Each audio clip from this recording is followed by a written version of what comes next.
after last week's episode, I realized I needed to take my own advice because I noticed I was doing a lot of do as I say, not as I do, which I don't love, but sometimes it happens. But here's the thing. I spend so much time inside other people's businesses helping them clarify their marketing and build smarter systems that my own marketing started to feel a little bit messy.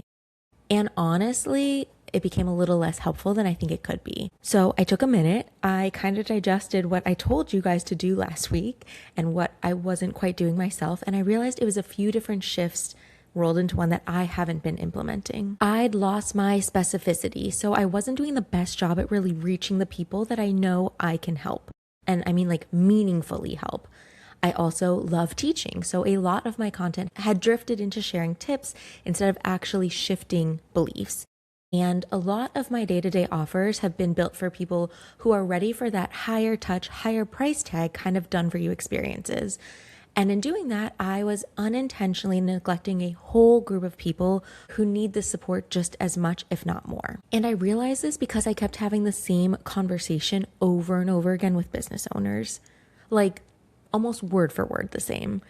And the way that it was going was something like, she's obsessed with her clients. She's built something she's incredibly proud of. It's so special. She gets her clients truly amazing results. They come back, they go deeper, they refer their friends. And so this business owner is so proud, rightfully so, of what she's done. But she also knows that she's meant to help more people. She has bigger goals, bigger ideas, and a much bigger vision of where she believes this can go. But right now, she feels really maxed out because there just aren't enough hours in the day to do everything required to keep the business moving and also growing towards the vision she has. And so she keeps getting bombarded with all these solutions that just feel really off. You know what we're talking about. It's the content and offers that feel too bro-y, too automated, too disconnected, too far removed from how she actually is and operates and wants to show up. So she sees those things coming across her algorithm or across her desk and she goes, absolutely not for me. And I get it because I see those things. I feel the same way too. But then she's kind of left caring too much still. She's still overthinking everything and she's feeling that big, heavy disconnect between where she can see herself going and the actual path that she needs to take to get there. So it's not that she doesn't want support. It's that most of the support she's seeing just feels like it was built for an entirely different kind of business owner than who she is. And this is the part of the conversation that we get to where I get so lit up because I feel that so deeply in my core. I know what it's like to want to have that growth without feeling like you need to become someone you're not or someone that you're embarrassed by, because I've totally done that before, unintentionally, but because everyone was told me this is how you need to do it. I know what it's like to care so deeply about the heart and soul of your business, the way that people experience it and you, the quality of what you put out into the world, and to not want to have that flattened into some basic generic formula.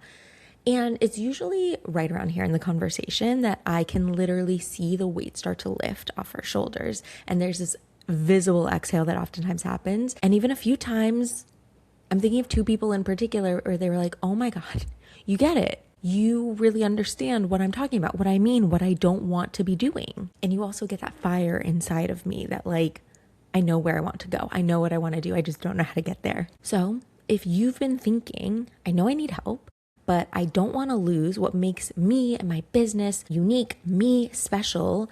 And you're also kind of thinking, I know that I'm technically the bottleneck in growing this thing, but I don't have more hours in the day and I don't want to become someone I'm not just to fix that, then this episode is for you. So let's start with the truth of what's actually going on. You did build an incredible business, and it is all because of you, your unique perspective, your care, the way that you think, the experience that you create for the people you help. And yes, that one-of-one special sauce has to be protected. So don't let anyone tell you otherwise. And don't let anyone try to convince you that the only way to grow is to become louder, push harder, crank out more random content, whatever. But also, It is okay to admit that whether you're a solopreneur or you're leading a small team, your business still kind of rises and falls a little bit too much based on your own personal capacity. Because I hear so many women in particular talking about how they know that this version of what they're doing is not sustainable and they want to change it. They just don't know how to do that without losing themselves in the process. And so because of this disconnect, their days end up looking something like this. They're stuck staring at content or emails or messaging, and they're overthinking every single word. They know they should be showing up more, but they don't actually have the time or the energy to do it consistently because it requires a lot of them. They're second guessing how to say things or whether they're even saying it right at all. And then it becomes a lot of starting and stopping, posting and disappearing. And that quietly turns into, I don't have time for this. So I'm just going to keep doing what I've been doing. But here's the real shift. You don't need more time. You don't need more content. You need more support. And more specifically, you need the right kind of support. You need the support that helps you show up consistently, support that preserves your voice, support that helps your business keep moving even when you can't personally hold every single piece at once. So the real goal is this. It's that you're not the only one carrying your business forward. And that's why I've been talking about AI so intentionally for so long, because I know it can feel like a loaded topic. You see people use it really awkwardly, and your immediate justified reaction is, oh my God, could never be me. And beyond that, especially for women who care so deeply about relationships, trust, actually earning the results that they create, there's so much noise out there about how AI is inauthentic or lazy or cheating. But that's not what we're doing here. We're not using AI to become less human or to remove us from the equation. We're not using it to crank out more content for the sake of cranking out content. We're using it to support you more meaningfully, to help your business sound more like you, not less. Because when it's trained correctly, AI doesn't replace your voice, it amplifies it. So let me give you a simple way to start thinking about this. Not the full process, but enough to help you see what is possible for you and your business to get to where you want to go. So step one, you have to get your voice out of your head. Your beliefs, the way you actually talk, the way you explain things to clients, what you stand for, the nuances that make you you, because right now, a lot of that is just living in your brain. And that's the part that makes it feel so heavy because it's a lot for you to carry on your own.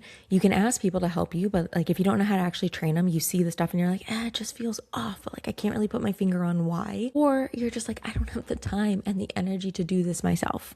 Step two, you have to train your tools to think and create with you, not for you. And this is where most people get it wrong. They open a tool, type in a vague prompt, and they get back something stiff, weird, generic, and then they decide, AI can maybe help with the small, not really important things, but there's no way I'm leveraging it in my business or trusting it with anything of consequence. But it's not that it doesn't work. It's that it wasn't set up to sound like you in the first place. And step three, you use it to remove your biggest bottleneck first. Not everything all at once, just the one thing that slows you down the most and grinds your gears the most, to be honest. So whether that's the content, maybe it's the emails, maybe it's the client communication, maybe it's just getting your thoughts out faster and more clearly. Whatever feels like that constant start and stop in your business, that's where you begin. And there's a very specific way that we do this so that it actually sounds and feels like you and not like AI. And when people skip that part, that's when things fall apart. And that's when you're like, oh God, could never be me. And for people that don't have that system yet, that's why they tinker so much with AI to get it sounding kind of semi-decent after way too much time. So they get a one-off thing, but they still haven't built a real system that actually supports them in their day-to-day. So I want to gently offer you this. It's not necessarily that AI didn't work for you per se. It's more likely that you've been using a tool that wasn't truly built around you, your voice, your standards, or the way you think. And that's exactly why I created something to support with this, because I hear the same tension over and over again. And finally, for me, there comes a point where you stop talking about it and you just start building the solution for people because you want to help them and you know that this can help them. So while I've been talking about the mastermind or the 1K a day where I can build this out for clients, Not everyone's there right now, and that's okay. But what I'm not okay with is leaving you stuck there. So I created something for the people who are ready to take that first step, but want to do it the right way. It's called the AI Voice Amplifier Workbook, and it's the exact process we use to train AI to sound just like you, simplified into something that you can sit down with, build in about 90 minutes, and start using right away, like today. There's no guesswork in it. It's step by step, and it's built from the real client work and what is actually working in my own business.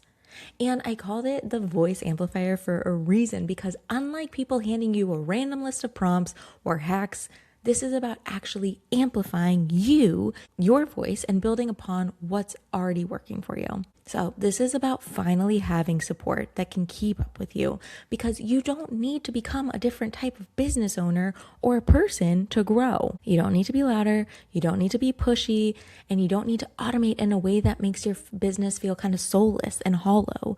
You just need the right tools and systems.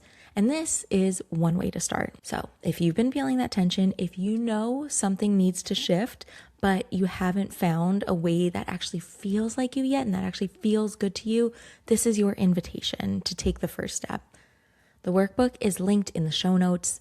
It's $37. And like I said, it's designed to take you about 90 minutes to set up and start using. So turn on your favorite playlist, block off about an hour and a half on your calendar, and by the end of today, you can have a system that truly supports and amplifies you so that your business is no longer tied to your mood, the time you have in your day, how your team's feeling, what other priorities are competing with you right now. I'd love for you to check it out and not only see what it takes off your plate, but also the stress and the mental load that it alleviates for you. So, like I said, I will link everything in the show notes, and I genuinely cannot wait to hear your thoughts on this. So until next time, guys.